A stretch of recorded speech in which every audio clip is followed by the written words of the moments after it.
Bom dia, professor, monitor e colegas. Hoje eu vou falar sobre o artigo One Pixel Attack for Fooling Deep Neural Network. Antes de falar sobre o artigo em si, eu vou fazer uma leve introdução aqui do tema que o artigo aborda. Então, a primeira coisa que a gente tem que entender é o que é um ataque adversarial, que é basicamente um método para criar instâncias adversariais. Instâncias adversariais, por sua vez, são instâncias reais, ou seja, exemplos aí que a gente imputa para um modelo de machine learning, só que levemente, geralmente levemente modificados, de forma que eles vão gerar uma nova instância que aos olhos humanos muitas vezes parece ser exatamente igual à instância original, só que para o modelo de machine learning é algo completamente diferente.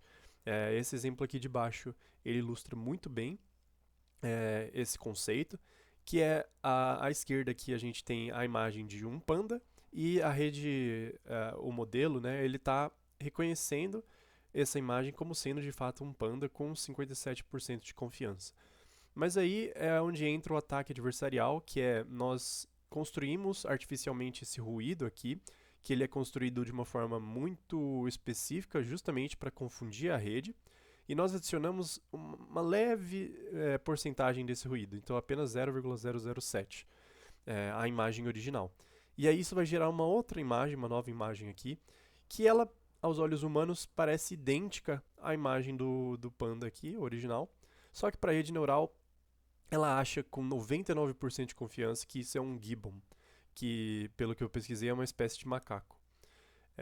Então vocês podem ver como nós conseguimos confundir a rede e fazer ela preditar basicamente o que a gente quiser. E, bom, isso é bem preocupante, né? Porque as aplicações disso elas podem ser das mais diversas. Dentro desses ataques, a gente geralmente classifica eles em dois tipos, que são os ataques white box e os black box. Os white box são aqueles que têm acesso ao modelo em si. Então ele tem acesso aos pesos do modelo e, por consequência, ele tem acesso ao gradiente quando ele imputa uma imagem para esse modelo. Né? Então, com esse gradiente e com os pesos, a gente consegue criar aí aquele ruído de forma que a gente usa o próprio algoritmo ali de treinamento, só que para meio que treinar a imagem e não a rede em si, né? A gente deixa os pesos do modelo fixos e a gente otimiza uma imagem de forma que essa imagem gere o output que a gente está querendo. E por outro lado, a gente tem os modelos de black box, que são modelos que são ataques que não têm acesso aos pesos da rede, muitas vezes não têm sequer acesso a qual o tipo de modelo de machine learning que é. Pode ser uma rede neural, uma árvore, um modelo regressor, um KNN, enfim, a gente não tem acesso muitas vezes a qual é esse modelo. E tem acesso apenas então ao output, a qual foi o label preditado por esse modelo e muitas vezes também qual foi a confiança, né, desse label. Às vezes a gente tem acesso à confiança de todos os labels de saída, né? Então se nosso dataset ele é, por exemplo, o CIFAR-10, que tem 10 classes, a gente poderia ter acesso aos 10 níveis de confiança ali que esse modelo preditou, né? Isso ainda seria classificado como black box. Então, ainda falando aqui sobre artigos correlacionados, a gente tem um dos métodos mais famosos aí que foi popularizado pelo Goodfellow e é o que originou essa imagem aqui, que é o Fast Gradient Sign Method, que é um método que utiliza os pesos da rede e ele faz um backpropagation ali na rede neural, só que com os pesos da rede fixo e com a imagem se alterando. Então, quando a gente faz esse backpropagation, a gente está propagando o gradiente na imagem, de forma que essa imagem aqui, o ruído, ela vai ser otimizada para a rede preditar uma certa classe.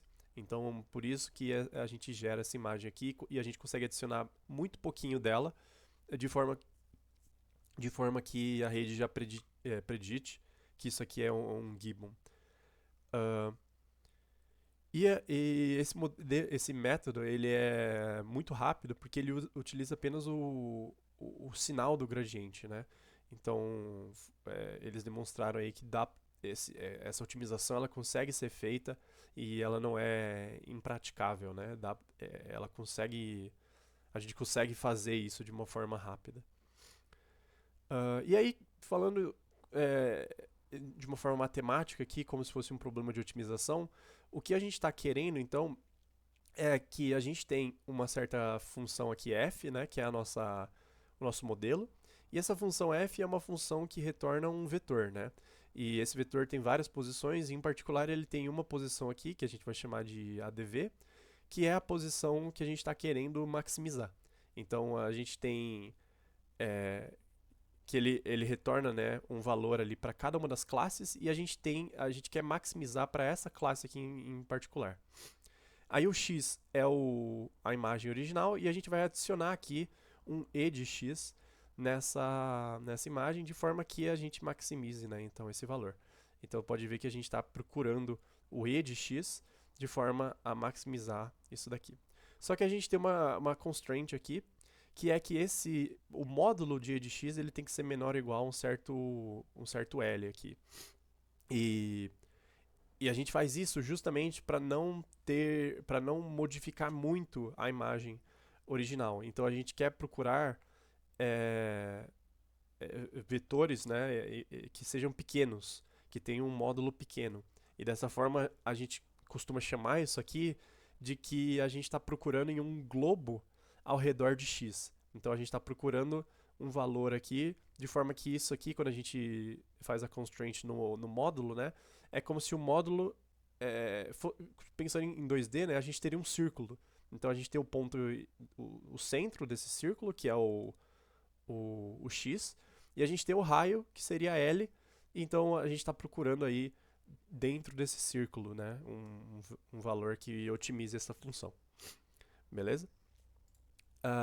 E uma possível explicação que os autores dão para isso é de que, mesmo que cada pixel individualmente seja alterado muito pouco, né, a gente vê que a imagem modificada e a imagem original elas são idênticas praticamente. Mas mesmo assim, como a imagem ela possui milhares ou até milhões de dimensões, né, a gente tem altura por largura por 3, né, no caso de imagens coloridas. Então, a diferença de um vetor para o outro, né, pensando na imagem como um vetor multidimensional, a diferença entre esses dois vetores acaba que ela é gigantesca, né, por causa do tanto de dimensões que tem. Então, essa aí que é uma possível explicação.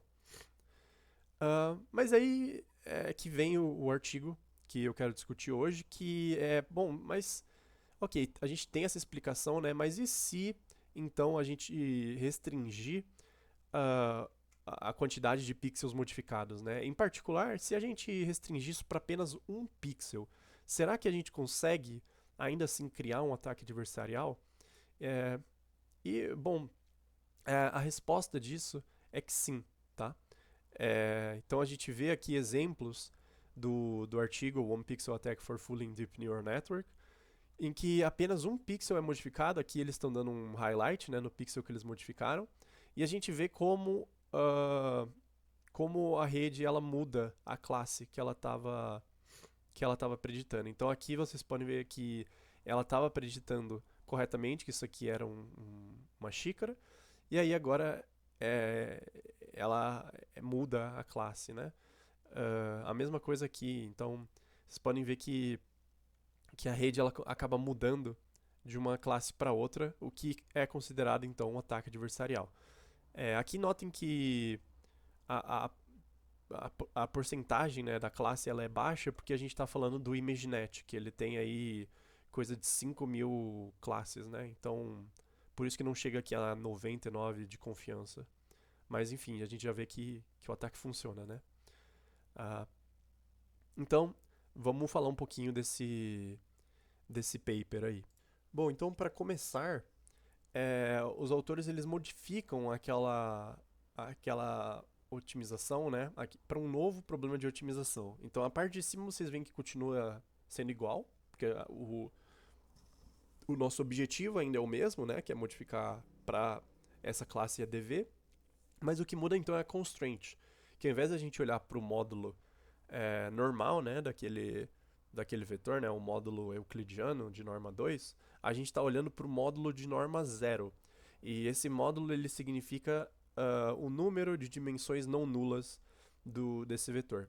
Ou seja, no final das contas é a quantidade de pixels que a gente está alterando. E aí a gente quer que essa quantidade seja menor ou igual a d. Então, basicamente, a gente tem d pixels no máximo sendo modificados. Isso aí é conhecido como few pixel attack. Então, né, um ataque de poucos pixels. E no caso em que a gente tem d igual a 1, isso é conhecido como one pixel attack, que é justamente a grande descoberta desse paper, né? E aqui a gente tem um outro exemplo, agora no CIFAR 10, e vocês podem ver como a rede, ela, em muitos casos aqui, ela tem 99% de chance, né, de que isso aqui é um carro, de confiança que isso aqui é um carro, né, mas na verdade era um barco. Aqui isso claramente é um cavalo, mas ela está achando que é esqueci frog em português, um sapo. Enfim, e aqui a gente vê, né, vários exemplos disso e claramente a gente vê que tem um pixel aqui que ele está sendo modificado. E aí a forma como os autores fazem isso é utilizando um método black box, né, como a gente já discutiu. E para fazer isso eles utilizam um método evolutivo de otimização chamado differential evolution. Então, primeiro vamos discutir um pouco dos benefícios desse método e depois explicar como que esse método funciona, tá? O primeiro ponto é que a gente tem uma maior probabilidade de achar o máximo global, né? Algoritmos genéticos, eles são conhecidos por explorar bastante o espaço de busca. Então, a gente consegue chegar no máximo global e não ficar preso a um máximo local, né? Igual em outros algoritmos, como algoritmos que usam gradiente. O segundo é que ser black box por si só é uma vantagem, né? Porque a gente não precisa de informação do modelo, de nada, e a gente consegue aplicar esse método. E aí temos também que ele é um método simples. Vocês vão ver ali que é bem simples de calcular as equações desse método. E aí agora, então, vamos entender um pouco mais a fundo como é que funciona esse método. O primeiro ponto, então, é que nós precisamos de indivíduos. E esses indivíduos vão formar uma população, que a gente chama também de solução candidata. E os indivíduos a gente também chama de perturbações. E aí, a cada instante t, nós vamos ter um número fixo desses indivíduos, que é 400 no caso do artigo. E um indivíduo ele é encodado como uma quíntupla XY e RGB, onde XY é a posição do pixel, ou seja, qual pixel a gente está mexendo, e RGB são as cores novas desse pixel. Depois a gente tem a parte da evolução, né, que é como passar de uma geração, de um instante t para o outro. Então, cada instante t é chamado também de geração, e a gente pode usar o index g aqui. E a cada geração nós vamos gerar novos 400 indivíduos utilizando essa fórmula aqui, que é justamente a fórmula do Differential Evolution, tá? Nós vamos pegar um indivíduo aqui, nós temos um novo indivíduo que a gente está gerando, xi, e ele é a combinação de 3 indivíduos, onde a gente vai pegar um indivíduo e somar ele com a diferença de outros 2 indivíduos aqui, multiplicados por uma constante f, que os autores utilizam 0,5 no artigo, tá? E esses indivíduos eles têm que ser 3 indivíduos diferentes. Então a gente vai combinar 3 indivíduos para gerar um novo indivíduo, ok?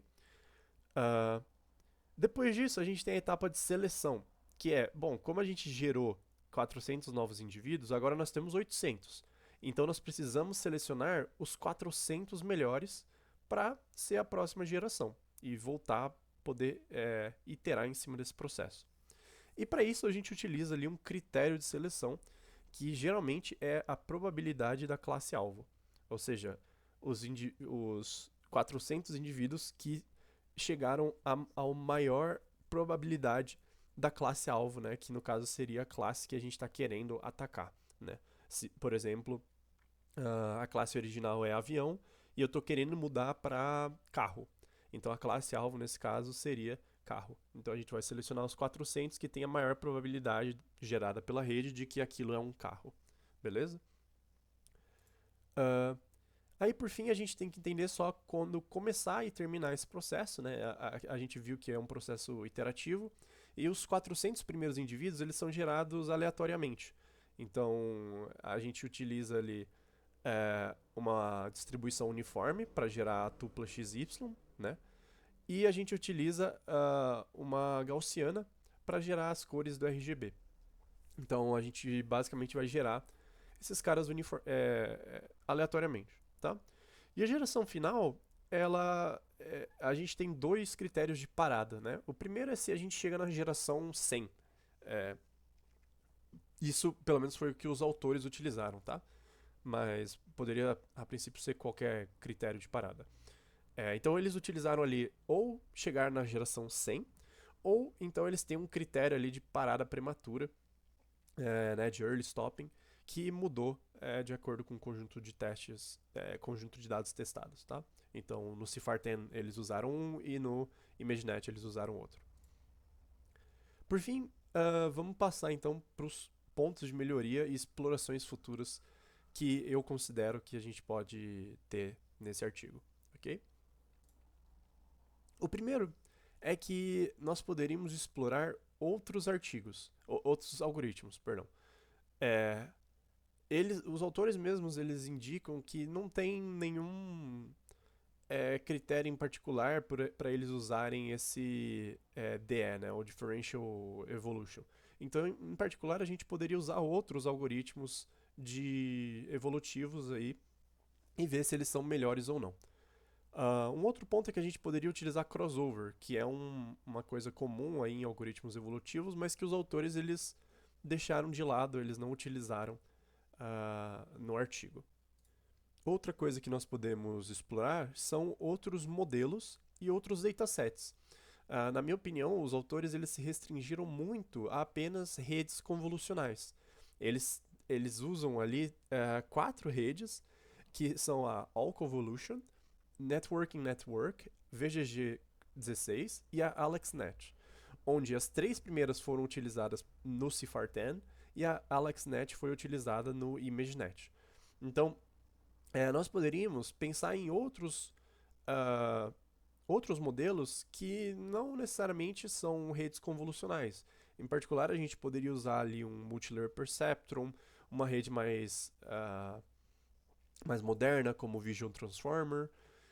E também eles utilizam apenas 2 datasets, que é o CIFAR-10 disponível lá no Kaggle e o ImageNet.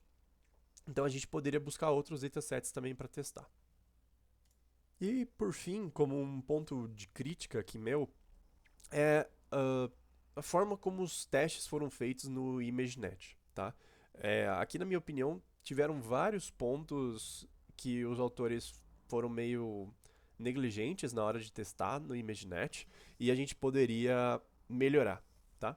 O primeiro ponto é que mesmo o ImageNet possuindo imagens muito maiores do que o CIFAR-10, né? O ImageNet eles utilizaram aí imagens de 227 por 227 e o CIFAR-10 ele é 32 por 32. Então isso resulta num espaço de busca 50 vezes maior no ImageNet. E mesmo assim, os autores também utilizaram 400 indivíduos por geração. Só que o recomendado seria utilizar algo próximo de 20.000 indivíduos por geração, por causa do espaço de busca que é muito maior. Então, isso da própria literatura, tá? Do Differential Evolution. Então, é estranho, né? Os autores mesmo eles falam ali que foi por questão de tempo que eles não conseguiram testar com mais indivíduos. E eles pegaram essa população aqui muito, muito pequenininha. Além disso, o critério de seleção do CIFAR-10 muda para o ImageNet. No CIFAR-10, os autores eles usam um ataque targetado, né, com target. Ou seja, por exemplo, se a classe original ela era cachorro, eles vão criar as imagens, né, as instâncias adversariais, pensando que eles querem classificar isso como avião. Então eles têm ali o alvo deles, que no caso seria avião, e eles vão tentar é, aumentar a probabilidade de ser classificada como um avião. No segundo, isso é o que a gente chama de ataque com target, né, com alvo. Já no segundo, eles utilizam uma abordagem diferente, que é tentar modificar a imagem original para um label qualquer, diferente do original. Então, é um problema mais fácil, né? Porque a gente não está falando, por exemplo, sei lá, se a imagem original era a cachorro e a gente está tentando mudar para avião. Não, bom, a classe original é cachorro, a gente está tentando mudar para qualquer coisa que não seja cachorro. É, e isso é muito mais fácil e também é- tira um pouco da comparação, né, que a gente pode fazer entre esses dois conjuntos de dados. É, enfim, fica meio arbitrário, né, na minha opinião. Ah, além disso, tem outros pontos com relação ao ImageNet. O primeiro é que os autores eles utilizam apenas 105 imagens do ImageNet e eles não explicam como que essas 105 imagens elas foram selecionadas. E o ImageNet que eles utilizaram, né, são várias versões que o ImageNet tem, geralmente a cada ano ali eles soltam uma versão nova, ou a cada uma quantidade X de anos, que eu não sei direito. A versão deles possui mais de 1 milhão de imagens, tá? E eles utilizaram apenas 105, né? Também provavelmente por questão de tempo ali, eles não iam ter tempo de testar com todas. Só que é bastante estranho eles não explicarem como essas imagens foram selecionadas, né? Quebra até o princípio de replicabilidade, né, do artigo.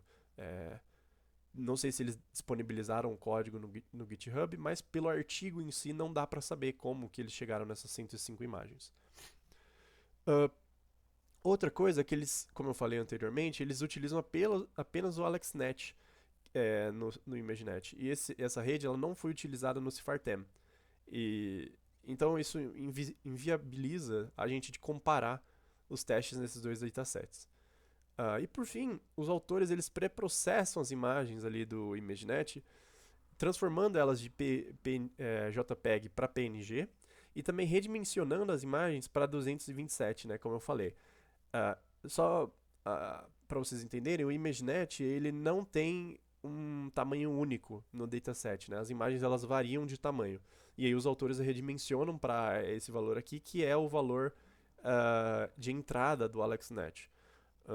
Então os próprios autores, né, eles mesmos notam que esse preprocessamento ele vai afetar sim os resultados do próprio AlexNet, ou seja, não dá para a gente comparar os resultados do AlexNet com outros artigos que possam ter usado o AlexNet no ImageNet. E também os próprios resultados do ataque adversarial. A gente não tem muita base de comparação. Então, para mim, esses foram os principais pontos, tá? Que eu buscaria melhorar. Aqui estão as referências que eu usei. E é isso. Muito obrigado a todos. Até a próxima.